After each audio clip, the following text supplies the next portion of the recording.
Oi, gente, eu sou Fernando e tenho um desafio para enfrentar aqui, que é apresentar para vocês uma síntese da imagem antagonista, que é uma das técnicas introspectivas que o Augusto Boal apresenta no livro O Arco-Íris do Desejo.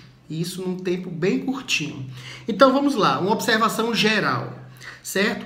Introspecção está relacionado às técnicas em que o protagonista faz uma busca reflexiva sobre o que ocorre no seu íntimo. E a segunda observação é que essa técnica ou essas técnicas, elas são trabalhadas sempre na relação entre o protagonista e o antagonista. Então, embora no conflito existam outros personagens, mas a gente sempre vai focar nesse conflito principal, nessa relação dual entre protagonista e antagonista. Tá bem? São 8 etapas. Então vamos lá. A primeira etapa se chama a imagem de si mesmo. Como é que se dá essa primeira etapa? O diretor convida os participantes a fazerem um círculo. Eles definem ali um sentimento, o medo, por exemplo, e pede que os participantes se virem para fora do círculo, tá? Ali eles vão imaginar estar diante de uma pessoa que lhe causa medo. E assim como vão imaginar como o corpo vai reagir diante dessa pessoa, dessa situação de medo. Imaginaram? O diretor pede para que todos voltem para dentro do círculo e que possam ali, ao mesmo tempo, apresentar a sua imagem com o seu corpo diante daquela situação. Então, todo mundo ali faz a sua imagem. Segunda etapa, a formação de família de imagens. É simples, né? O diretor pede para que todos, mantendo a sua imagem, possam observar as imagens dos outros participantes e assim se aproximem daquelas que guardam maior semelhança e se distanciem daquelas que são diferentes, tá? Terceira etapa, a escolha das imagens.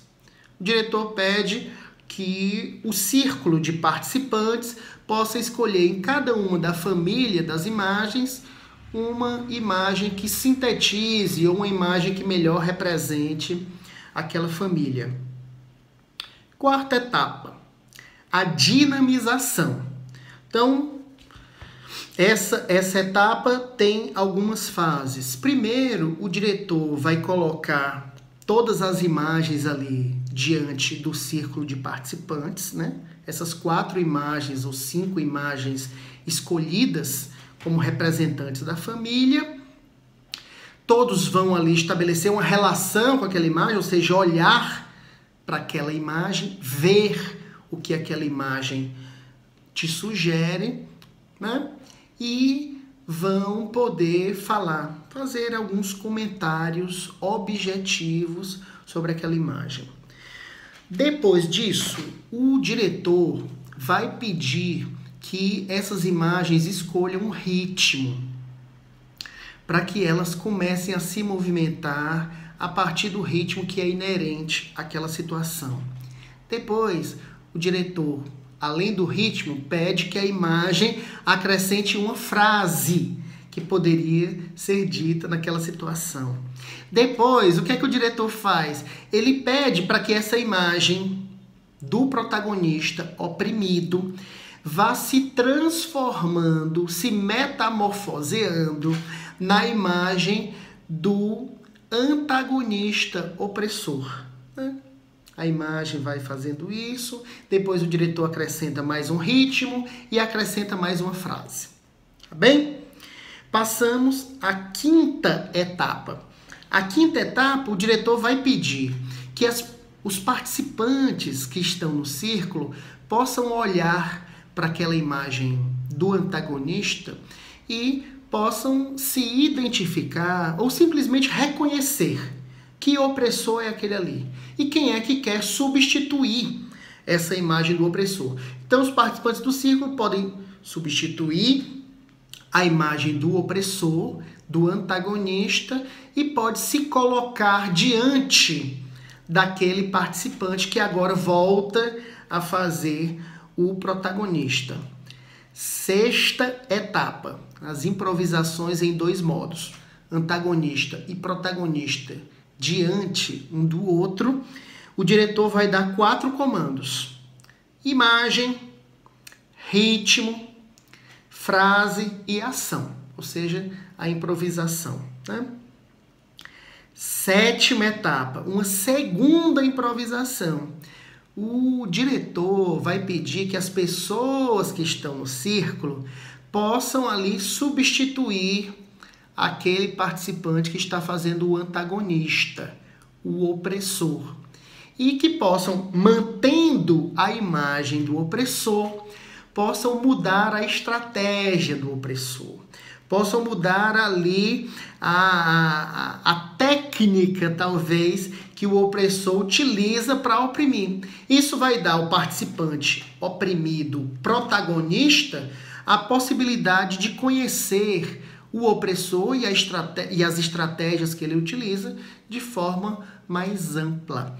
E, por fim, a 8ª etapa é a troca de impressões, o relato dos sentimentos dos participantes do grupo.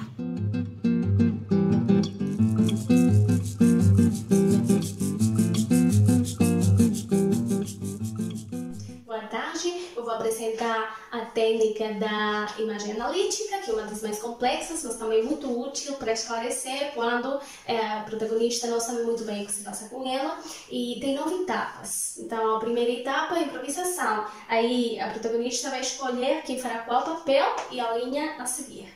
Na segunda etapa, vai fazer a formação das imagens. Então, as espectadoras vão ser chamadas para fazer 5 imagens da protagonista e 5 imagens da antagonista. Tem de ser imagens que não estejam explícitas na conversa. Tem de ser o que não foi falado. Imagens que vão debilitar a protagonista e que vão fortalecer a antagonista. Podem ser metafóricas, formadas, podem ser magnificadas. E aí vamos para a terceira etapa, que é a formação das duplas. Então vamos juntar as imagens da protagonista junto com as imagens da antagonista e fazerem duplas para passar a 4ª etapa, que são as improvisações. Aí as duplas podem se movimentar, podem falar o mesmo diálogo, mas também podem introduzir coisas novas e sempre mantendo a imagem original que foi proposta. Numa 5ª etapa, a protagonista vai assumir as imagens, então vai passar por cada dupla e vai se colocar do lado da atriz, imagem atriz da protagonista, e vai fazer uma espécie de eco, falar, dizer as mesmas coisas e se movimentar igual. E num ponto a coringa pode pedir para sair, então vai ficar só a protagonista junto com o antagonista. Aí vão ficar um tempo até terem a oportunidade de transformar a realidade. Aí tem um momento de revelação e também uma espécie de metamorfose, onde pode ser transformada a realidade e dar uma resposta, uma solução ao conflito. Na 6ª etapa, a protagonista enfrenta simultaneamente todas as imagens da antagonista. E na 7ª etapa é o contrário. A antagonista vai enfrentar as 5 imagens da protagonista. Então, nesse ponto importante, as 5 imagens, elas podem falar ao mesmo tempo, mas não podem se falar entre elas. E aí, numa 8ª etapa, tem uma nova improvisação com esse material todo. Aí voltam para a cena, a protagonista e a antagonista, para quebrar aquela pressão. E as espectadoras podem apontar quando a protagonista recair nos mesmos comportamentos. E, se é necessário, voltar para a etapa da metamorfose. E aí já numa etapa última é a troca de ideias e pronto, aí as participantes vão falar do acontecido durante a oficina. Obrigada.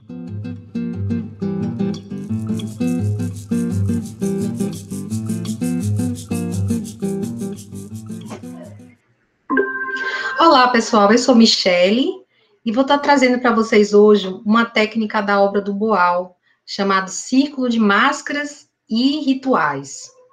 Bom, ele vai partir da compreensão que diversos rituais da vida da gente e sejam o uso de máscaras sociais. Quer seja para a gente se defender, quer seja para a gente evitar atritos, são comuns o uso dessas máscaras. Assim, ele vai sugerir que o proponente, o coordenador, ele escolha um participante, e esse participante conte 5 narrativas de opressão. E ele vai tentar colocar em cena, em improviso, né, o protagonista, o participante que vai narrar essas cenas, em cada canto da sala, diferente, ele vai tentar traduzir um pouco do que foi essa vivência dele nessas 5 situações. Antes, ele vai falar com o grupo, vai dizer como todos devem agir, e todos vão vivenciar muito rapidamente essas cenas. Depois, o coordenador vai conversar com eles e vai perguntar quais foram as máscaras mais reveladas, o que estava mais explícito em cada cena, que máscara aparecia mais. E o grupo vai dizer quais foram as máscaras que mais apareciam, e ele vai propor que seja novamente encenado cada cena daquela, só que dessa vez o protagonista vai exagerar na máscara, vai tornar ainda mais evidente aquela máscara. E na terceira etapa, ele vai propor que seja eleita apenas uma máscara, seja escolhida apenas uma delas, e que todas as cenas sejam novamente encenadas, e que o protagonista esteja com a mesma máscara em todas as cenas. O que vai gerar, claro, uma série de situações que vão levar os coadjuvantes a terem que mudar diante da nova máscara, da máscara assumida durante toda a situação proposta. Isso tudo, gente, ele vai ensejar uma série de reflexões em todos nós, porque nós somos sujeitos plurais, né? Nós temos várias máscaras sociais, e é muito comum essas variáveis. E o protagonista vai se perceber e vai começar a entender detalhes sobre si mesmo, e vai começar a se questionar o que poderia ter acontecido se eu tivesse usado realmente uma máscara social diferente naquela conjuntura. Então, essas reflexões vão ser muito úteis para todos nós. Eu peço que vocês não deixem de usar essa técnica, vale muito a pena. E é excepcional para trazer essas reflexões e todos esses starts que todos nós precisamos. Um abraço enorme. Fiquem aí com o próximo colega, falando um pouquinho sobre as técnicas tão caras que o Boal nos deixou.